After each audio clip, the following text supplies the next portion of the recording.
Jamaah Jumat yang dirahmati Allah Subhanahu wa taala. Pada kesempatan Jumat ini, marilah kita merenungkan firman Allah Subhanahu wa taala di dalam surat An-Nisa ayat 19. Satu di antara sekian banyak ayat yang mengajarkan kita bagaimana meningkatkan ketakwaan kepada Allah Subhanahu wa taala. Pada kesempatan ini kita akan mengangkat sebuah tema yang penting sekali bagi kita semuanya. Terutama tema ini sangat tepat dibawakan dalam majelis sholat Jumat karena hampir seluruh yang hadir adalah laki-laki. Maka marilah kita renungkan bagaimana perintah Allah Subhanahu wa taala kepada laki-laki, kepada para suami agar mereka memuliakan istri-istri mereka. Karena sesungguhnya banyak dari laki-laki kaum muslimin, kita yang mengaku sebagai umat Nabi Sallallahu Alaihi Wasallam, yang belajar tentang hadis-hadis Nabi Sallallahu Alaihi Wasallam, tetapi banyak dari kita yang kadang lalai dan melupakan tentang bab kebaikan seorang suami kepada istrinya, padahal Rasulullah Sallallahu Alaihi Wasallam adalah yang paling baik terhadap istrinya. Jamaah Jumat yang dirahmati Allah, sesungguhnya berbuat baik kepada istri itu adalah perintah Allah Subhanahu wa taala di dalam Al-Qur'an. Wa'ashiruhunna bil ma'ruf. Dan perintah ini bermakna wajib, yang artinya tidak boleh seorang suami tidak memperlakukan istrinya dengan baik. Wajib fardu ain bagi setiap suami itu untuk memperlakukan istrinya dengan baik dan memuliakannya. Wa'ashiruhunna bil ma'ruf. Perlakukanlah, bergaullah dengan istri kalian dengan cara yang baik. Ditambah lagi bahwa berbuat baik kepada istri itu juga termasuk di antara perintah dan anjuran dari Rasulullah sallallahu alaihi wasallam. Khairukum khairukum li ahlikum wa ana khairukum li ahli. Dalam riwayat yang lain, khiyarukum khiyarukum li ahlikum wa ana khiyarukum li ahli. Sebaik-baik kalian wahai laki-laki adalah yang paling baik terhadap istrinya, dan saya adalah yang paling baik terhadap istri saya di antara kalian. Artinya, kebaikan seorang laki-laki itu tidak dilihat hanya di luar rumah. Bahkan kadang kebaikannya di luar rumah kepada tetangganya, kepada temannya, kepada sahabatnya, kepada partner bisnisnya, itu hanyalah kebaikan yang sifatnya basa-basi dan ria'an nas. Sedangkan kebaikan sejati itu terlihat di dalam rumahnya. Bagaimana dia memperlakukan orang yang berada di dalam atap rumahnya, istrinya, anaknya, pembantunya, dan orang-orang yang menjadi tanggung jawabnya. Khairukum khairukum li ahlikum. Maka jangan dulu kita mentazkiyah diri kita, menyimpulkan bahwa diri kita sudah baik karena banyak membantu orang lain. Bagaimana pendapat istri kita tentang kita? Apakah ketika istri kita menjawab dengan jujur kepada orang lain tentang suaminya, dia akan mengatakan kita adalah sebaik-baik suami? Sebagaimana seorang sahabiat menikah dengan 3 orang laki-laki yang tiga-tiganya ahli surga. Dan sahabiat ini juga disebut sebagai ahli surga. Namanya Asma bintu Umais. Asma bintu Umais pernah menikah dengan Ja'far bin Abi Thalib. Dan dia mengatakan Ja'far itu sebaik-baik suami. Setelah Ja'far syahid, dia menikah dengan Abu Bakar As-Siddiq. Dan dia mengatakan Abu Bakar itu sebaik-baik suami. Setelah Abu Bakar wafat, dia menikah dengan Ali bin Abi Thalib. Dan dia mengatakan Ali adalah sebaik-baik suami. Apa pendapat istri kita tentang kita? Itulah penilaian yang paling jujur dan paling objektif yang dikatakan oleh Nabi. Sebaik-baik kalian adalah yang paling baik terhadap istrinya, bukan yang paling baik terhadap orang lain. Lihat di dalam rumah tangganya terlebih dahulu. Dan Nabi SAW kemudian juga mengajarkan, aku adalah yang paling baik di antara kalian kepada istriku. Artinya, kalau kalian ingin menjadi orang yang baik kepada istri kalian, belajarlah dari Rasulullah SAW. Karena sesungguhnya Rasulullah la'ala khuluqin azim, berada dalam akhlak yang paling istimewa dan paling agung. Sehingga ketika Allah berfirman, wa'ashiruhunna bil ma'ruf, wahai para laki-laki, pergaulilah istri kalian dengan cara yang ma'ruf, dengan cara yang baik. Lalu kita bertanya, ya Rabb, bagaimana cara kami mempergauli istri kami dengan cara yang baik? Maka Nabi menjawab, contohlah kepadaku. Contohilah Rasulullah dalam memperlakukan istri beliau. Sesungguhnya beliau sebaik-baik teladan dan contoh bagi orang yang beriman. Ada beberapa kisah tentang bagaimana sabarnya Rasulullah terhadap istrinya. Karena dari semua kebaikan suami kepada istri, ada satu kata kunci yang mencakup semua kebaikan suami kepada istri adalah sabar.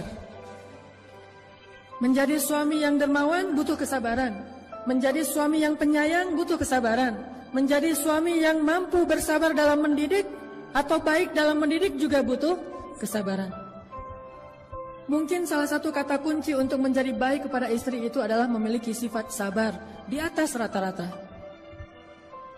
Ada seorang sahabat bertanya kepada Rasulullah SAW, "Ya Rasulullah, berapa kali harusnya seorang suami bersabar terhadap gangguan istrinya dalam satu hari?" Berapa kali idealnya seorang suami bersabar terhadap istrinya dalam satu hari? Mungkin kata-kata istrinya, mungkin sikap istrinya, mungkin raut wajah istrinya, mungkin ketidaktaatan istrinya, mungkin bantahan istrinya, mungkin. Berapa kali idealnya seorang suami yang soleh, suami yang beriman, bersabar terhadap kekurangan istrinya dalam satu hari? Maka Rasulullah SAW menjawab 70 kali. Pertanyaannya, sudah berapa kali dalam sehari kita mendapatkan rasa tidak nyaman dari istri kita? Apakah kita menghitung sampai 70 kali? Seandainya belum 70 kali, maka Nabi seolah-olah mengatakan harus sabar. Ya Rasul, sudah 30 kali, sabar. Ya Rasul, sudah 40 kali, sabar. Sampai 71, maka baru kita boleh mengambil tindakan-tindakan yang diajarkan di dalam surat An-Nisa. Maka kesabaran yang baik, sabran jamila, sabar yang indah yang diajarkan di dalam Al-Quran, kalau dalam bab suami istri adalah bersabar sebanyak 70 kali dalam sehari terhadap kekurangan dan gangguan istri kepada suami. Banyak suami yang ketika istrinya sekali membuat dia tidak nyaman, dia langsung menjudge bahwa istrinya ini istri durhaka, bahwa istrinya ini tidak taat kepada suami, bahwa istrinya begini dan begitu. Dan yang lebih parah lagi, terlalu mudah mengeluarkan kalimat "saya talak kamu" atau "kamu pulang kepada orang tuamu" dan seterusnya. Padahal dia belum merasakan kesabaran sampai 70 kali dalam sehari. Dan tidak usah 70 kali, bahkan mungkin 10 kali pun tidak dalam sehari. Lihat bagaimana kesabaran Rasulullah SAW terhadap istrinya. Ada banyak kisah. Salah satunya kisah ketika suatu hari Aisyah ngambek kepada Rasul, marah kepada Rasul. Karena marah kepada Rasul dan tidak disebutkan dalam cerita itu kenapa marah, tapi kita husnuzon, Rasulullah SAW orang yang mulia, Aisyah juga orang yang baik, mungkin ada kesalahpahaman atau cemburu. Akhirnya Aisyah marah kepada Rasul, saking marahnya Aisyah minta untuk diizinkan pulang ke rumah ayahnya, ke rumah Abu Bakar As-Siddiq. Dia ingin mengadukan masalahnya kepada ayahnya, yaitu Abu Bakar As-Siddiq. Kemudian Nabi mengatakan, "Ya Aisyah, kalau gitu saya temani malam-malam." Akhirnya Rasulullah menemani Aisyah, mengantarkan Aisyah ke rumah Abu Bakar. Sampai di rumah Abu Bakar, Rasulullah, Aisyah, Abu Bakar duduk dalam satu ruangan. Kemudian Abu Bakar bertanya, "Ada apa ya Rasulullah? Ada apa ya Aisyah? Apa yang bisa saya bantu?" Aisyah dan Rasulullah diam. Kemudian Rasulullah bertanya kepada Aisyah, "Ya Aisyah, boleh saya ngomong lebih dulu?" Bayangin seorang Rasul, seorang teladan umat ini, sebaik-baik manusia, bahkan pemimpinnya para anbiya dan rasul, bertanya kepada istrinya, "Ya Aisyah, bolehkah saya ngomong lebih dulu?" Bagaimana Rasulullah memuliakan istrinya? Lalu siapa kita yang merasa lebih mulia daripada Rasulullah untuk malu bertanya hal yang sama kepada istri kita? Apakah dengan melakukan itu kita akan menjadi rendah? Sesungguhnya tidaklah seseorang merendahkan dirinya karena Allah, kecuali Allah akan meninggikan derajatnya. Rasulullah bertanya, "Ya Aisyah, boleh saya ngomong lebih dulu?" Lalu Aisyah mengatakan, "Boleh, dengan syarat jangan katakan kecuali kebenaran." Kata Aisyah, "Boleh, dengan syarat jangan katakan kecuali kebenaran." Siapa Rasulullah? Siapa orang yang dia katakan itu? Rasulullah, yang tidak pernah berkata kecuali kebenaran. Al-Amin, As-Sadiqul Masduq, orang yang benar dan dipercayai, orang yang diamanah, yang langit saja percaya kepada dia, apalagi bumi. Tapi Aisyah mengatakan, jangan katakan kecuali kebenaran. Kalimat ini membuat Abu Bakar merasa sangat kecewa kepada Aisyah dan malu kepada Rasulullah, sehingga akhirnya Abu Bakar memarahi Aisyah. Ya Aisyah, bagaimana kamu mengatakan hal demikian kepada orang yang Allah saja percaya kepada dia dan dia tidak pernah mengatakan kebohongan? Apakah kamu berpikir Rasulullah akan berbohong? Ketika Abu Bakar marah dan ingin memukul Aisyah, tiba-tiba Rasulullah menahan Abu Bakar dan melindungi Aisyah di belakang tubuh beliau. Ketika Rasulullah menahan Abu Bakar dan melindungi Aisyah di belakang tubuh beliau, Rasulullah kemudian menegur Abu Bakar dengan mengatakan, Ya Abu Bakar, bukan untuk ini kami datang ke sini, agar engkau menyakiti istri saya, tetapi kami datang ke sini untuk mendapatkan nasihat darimu. Kemudian Rasulullah menoleh ke belakang sambil tersenyum ke arah Aisyah dan mengatakan, Ya Aisyah, lihat bagaimana aku membela kamu. Ini kesabaran Rasulullah SAW. Diperlakukan dengan kata-kata yang mungkin bagi seseorang yang merasa dirinya saleh, ahli ibadah, banyak tanggungan, seorang pemimpin, merasa dirinya mulia, ketika istrinya mengatakan hal demikian di depan orang lain dia akan tersinggung. Tapi Rasulullah malah membela Aisyah, lalu tersenyum kepada Aisyah sambil mengatakan, lihat Aisyah, bagaimana aku membela kamu. Kemudian mereka kembali ke rumahnya dalam keadaan damai. Wa'ashiruhunna bil ma'ruf. Perlakukanlah istri dengan cara baik. Kemudian dalam kisah yang lain, bagaimana Nabi orangnya easy going, gak terlalu kaku, gak gampang baper terhadap istri.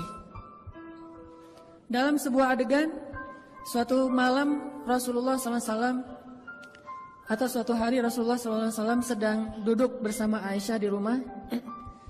Waktu itu Rasulullah tidur di atas pangkuan Aisyah. Dan hari itu Aisyah baru saja membuat kue khusus buat Rasulullah. Tiba-tiba datang istri Nabi yang lain namanya Saudah. Saudah ini salah satu istri Nabi yang tua. Datang kemudian bertamu ke rumah Aisyah, duduk di antara Rasulullah dan Aisyah. Karena Saudah waktu itu bertamu, Aisyah berkata kepada Saudah, Ya Saudah, ini kue buatan saya loh. Coba kamu rasain, coba kamu makan, kata Aisyah kepada Saudah. Saudah ingin menggoda Aisyah dan mengatakan, saya tidak akan menyentuh kue itu. Kata Aisyah, ini buatan saya, insya Allah enak, Rasulullah aja makan. Kata Saudah, enggak, saya enggak akan makan. Karena tersinggung, akhirnya Aisyah mengatakan, Ya Saudah, kalau kamu tidak makan, saya lempari tepung ini ke wajah kamu. Kata Saudah, sok aja, silakan. Saudah lagi godain Aisyah karena Aisyah anak kecil. Akhirnya Aisyah karena tersinggung, dia ambil tepung bekas buat kue tadi dilempari ke wajah Saudah. Tadi Rasulullah sedang dalam keadaan duduk dan tiba-tiba Rasulullah mengangkat kakinya dan meletakkan di atas paha Aisyah seolah-olah manja. Tapi sebetulnya Rasulullah menahan tubuh Aisyah dengan kakinya sehingga Aisyah tidak bisa bergerak. Lalu Rasulullah melirik ke arah Saudah dan memberi isyarat, balas wahai Saudah. Jadi Aisyah melempari Saudah dengan tepung, Rasulullah menahan kaki Aisyah dan melirik ke arah Saudah dan memberi isyarat, balas.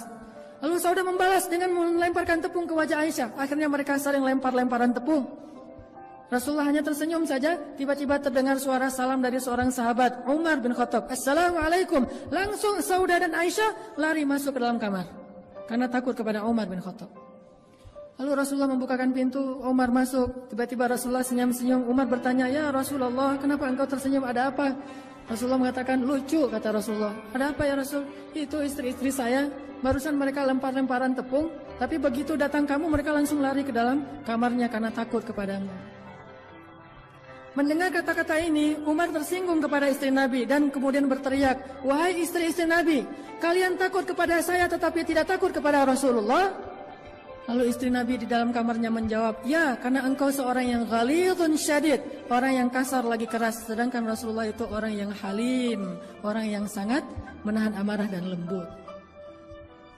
Kemudian Umar pun tertawa dan selesailah urusan di antara mereka. Tidak terlalu diambil serius, tidak terlalu kaku. Dan jangan melihat sejarah ini dari sudut pandang fikih. Kadang-kadang kita melihat sejarah dari sudut pandang fikih dan menjudge sejarah. Di antara contoh menjudge sejarah itu kita akan bertanya, lah itu kan tepung jadi mubazir. Bukankah kita tidak melihat adegan aslinya? Mungkin saja tepung itu masih bisa dikumpulkan lagi dan dipakai untuk membuat kue yang berikutnya. Jadi jangan menjudge sejarah karena kita tidak menyaksikan sejarah. Ambil saja hikmah dan mau'izahnya. Sesungguhnya Rasulullah bersabar dan salah satu cara Rasulullah sabar, Rasulullah gak gampang baper terhadap istrinya. Baik kata-kata, sikap dan seterusnya. Sehingga beliau tetap wa'ashiruhunna bil ma'ruf. Barakallahu li wa lakum.